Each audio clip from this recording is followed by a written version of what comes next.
कवच और काले क्रिस्टल को सावधानी से अपने पास रखकर वीर खुशी खुशी देव आश्रम में बने अपने कमरे में लौट जाता है। अपने कमरे में आने के बाद वीर चूल्हा जलाकर एक बर्तन में पानी गर्म करने के लिए रखता है और फिर उसमें रास्ते से तोड़े हुए कुछ फल और सब्जियां डालकर उनका सूप बनाने के लिए रख देता है। डॉक्टर खुराना ने उसे बताया था कि जीन पॉइंट्स हासिल करने का एक तरीका टाइटन ग्रह के फल और सब्जियों का सूप पीकर भी है, लेकिन ये किसी को भी नहीं पता कि कौन से फल और सब्जियों का सूप पीकर उसे जीन पॉइंट्स मिलेंगे। इसलिए वीर किसी भी तरह के फल और सब्जियां ले आता था। अगर उसकी किस्मत अच्छी हुई तो उसे जीन पॉइंट्स मिल जाते हैं, नहीं तो कम से कम उसका पेट तो भर ही जाता है। टाइटन ग्रह के फल और सब्जियों का सूप बनाने में तकरीबन 1 से 2 घंटे लगते हैं। इसलिए बर्तन को ढककर वीर कुछ देर के लिए आंखें बंद करके आराम करने लगता है, पर नींद उसकी आंखों से कोसों दूर थी। आज का दिन भले ही बहुत ज्यादा थकान भरा था, लेकिन आज उसे उम्मीद की एक नई किरण नजर आई है। अब उसे विश्वास था कि वो जिस मकसद से यहाँ आया था वो जरूर पूरा हो जाएगा। हालांकि ये इतना आसान नहीं था।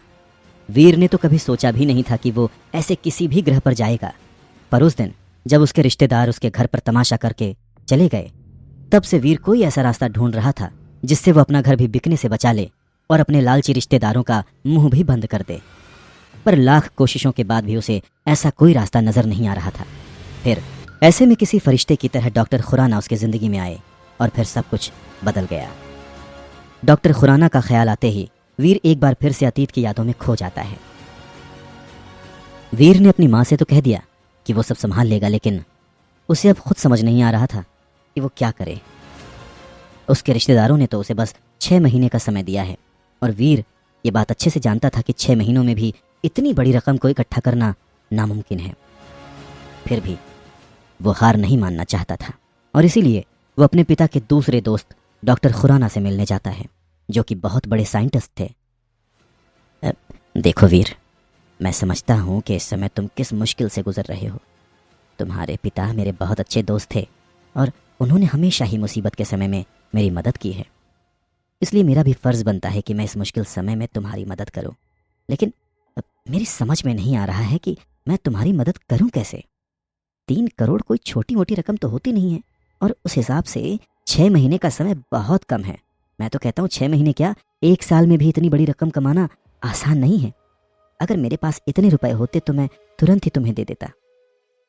डॉक्टर खुराना गहरी सांस लेते हुए कहते हैं, वीर उनके लिए उनके बेटे की तरह था और वो हर हाल में वीर की मदद करना चाहते थे, लेकिन बस ये नहीं समझ पा रहे थे कि वो किस तरह से उसकी मदद करें।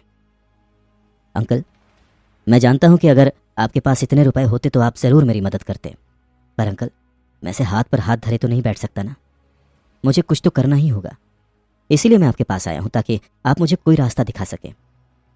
अंकल, मैं हर तरह का खतरा मोल लेने को तैयार हूं, बस मुझे अपने परिवार को खुश देखना है और वो तभी हो सकता है जब मैं उन लालची लोगों के मुंह पर 3 करोड़ रुपए दे मारूं। प्लीज अंकल, प्लीज कोई तो रास्ता होगा। वीर की बात सुनकर डॉक्टर खुराना थोड़ा सोच में पड़ जाते हैं। तभी अचानक से उन्हें कुछ याद आता है और वो एकटक वीर को देखने लगते हैं। वीर को समझ नहीं आता कि डॉक्टर खुराना इस तरह से उसे क्यों देख रहे हैं और वो इसी बारे में उससे पूछते हैं, वीर, अब मैं तुमसे जो कहने जा रहा हूं वो शायद तुम्हें सुनने में थोड़ा अजीब लगे, पर फिलहाल इस समय मुझे तुम्हारे लिए यही एक रास्ता दिख रहा है बेटा। डॉक्टर खुराना हिचकिचाते हुए वीर से कहते हैं और वीर उन्हें बेझिझक आगे बोलने के लिए कहता है। वीर, ये तो सभी जानते हैं कि पूरे यूनिवर्स में पृथ्वी ही एक ऐसा प्लैनेट है जहां पर जीवन पाया जाता है। हालांकि पिछले कुछ सालों में साइंटिस्ट्स को पृथ्वी जैसे ही कुछ ऐसे प्लैनेट्स का पता चला है जहां पर जीवन के चिन्ह पाए गए हैं। हमारे जैसे ही लोग, हमारे जैसे ही जानवर और हमारे जैसे ही पेड़ पौधे, लेकिन दिखने में हमसे काफी अलग। आम भाषा में ऐसे लोगों को हम एलियंस यानी कि दूसरी दुनिया के लोग कहते हैं। डॉक्टर खुराना वीर को समझाते हुए कहते हैं और वीर उनकी बातों को समझने की कोशिश करता है। एलियंस? जैसे पीके मूवी में आमिर खान था? पर अंकल, ऐसे लोग तो बस फिल्मों और किस्से कहानियों में ही होते हैं ना। मेरा मतलब है कि असल जिंदगी में मैंने तो आज तक कोई भी एलियन नहीं देखा। हाँ, बचपन में मेरा सपना था कि मैन इन ब्लैक मूवी की तरह मेरा भी किसी एलियन से आमना सामना हो, पर फिर मैं बड़ा हो गया और इस सपने को मजाक में लेने लग गया और इस सपने को भूल ही गया, क्योंकि मैं समझ गया था कि ये सब सिर्फ किस्से कहानियों में होता है।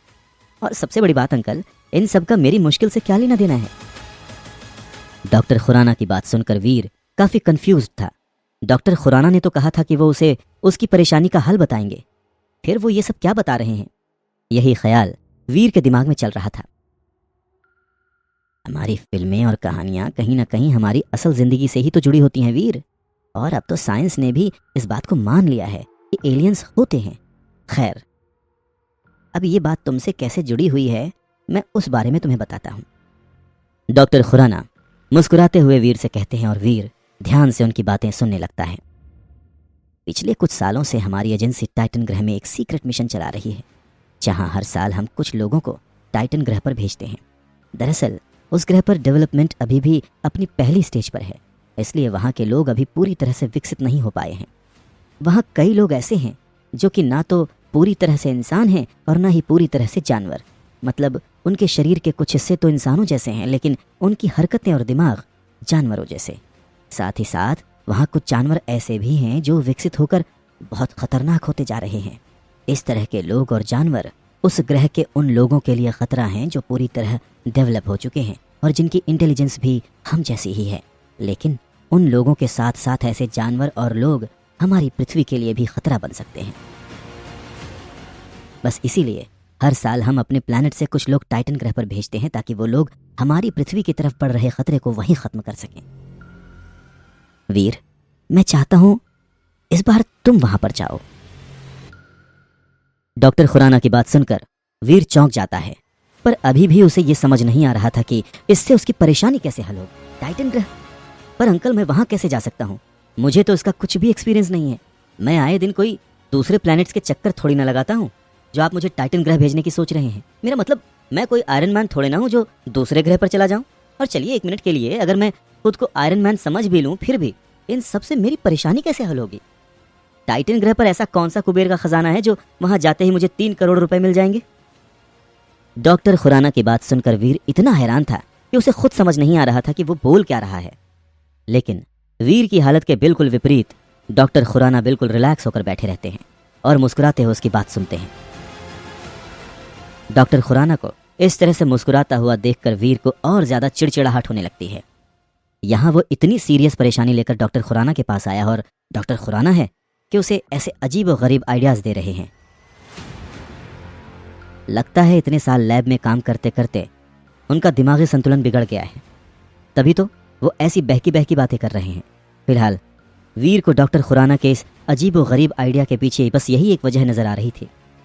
अगर वाकई में डॉक्टर खुराना उसे मजाक नहीं कर रहे हैं, तो फिर उनका दिमागी संतुलन ही बिगड़ा हुआ हो सकता है। वीर, पहले तो तुम शांत हो जाओ और पानी पियो। देखो, मुझे पता है कि इस समय तुम यही सोच रहे होगे कि मैं पागलों जैसी बात क्यों कर रहा हूं, लेकिन पहले मेरी बात पूरी तो सुन लो और फिर फैसला करो कि तुम्हें क्या करना है। डॉक्टर खुराना वीर को पानी का ग्लास पकड़ाते हुए कहते हैं और उनकी बात सुनकर वीर थोड़ा एम्बैरस हो जाता है। एक पल के लिए तो उसे ऐसा लगता है कि डॉक्टर खुराना लोगों के ख्याल भी पढ़ लेते हैं।